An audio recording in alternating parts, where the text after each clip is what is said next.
ইসরায়েলের বিমানবন্দরে পাল্টা ক্ষেপণাস্ত্র হামলা করেছে হুতিরা। ইসরায়েলের সামরিক অভিযানের প্রতিক্রিয়ায় ইয়েমেনের হুতি বিদ্রোহীরা ইসরায়েলের বেন গুরিয়ন বিমানবন্দরে পাল্টা ক্ষেপণাস্ত্র হামলা চালিয়েছে। ২৭ ডিসেম্বর ভোরে ইয়েমেন থেকে ছোড়া ক্ষেপণাস্ত্রটি মধ্য ইসরায়েল জুড়ে তীব্র সতর্ক সংকেতের সৃষ্টি করে। আতঙ্কে লাখো মানুষ বাংকারে আশ্রয় নেয়। এ হামলার কারণে বেন গুরিয়ন বিমানবন্দরের কার্যক্রম ৩০ মিনিটের জন্য বন্ধ হয়ে যায়।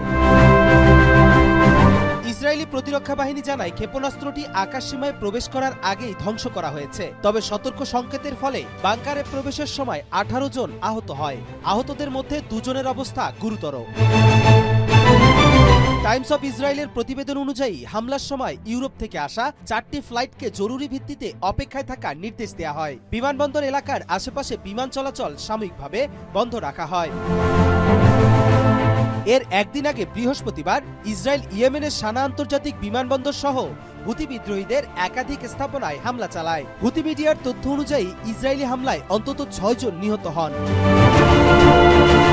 বিশ্ব স্বাস্থ্য সংস্থা WHO এর প্রধান তেদ্রোস আদানম গেব্রুয়াসুস ইসরায়েলি হামলার সময় সানা বিমানবন্দরে উপস্থিত ছিলেন। তিনি অল্পের জন্য প্রাণে রক্ষা পেলেও তার উড়োজাহাজের এক ক্রু সদস্য আহত হন।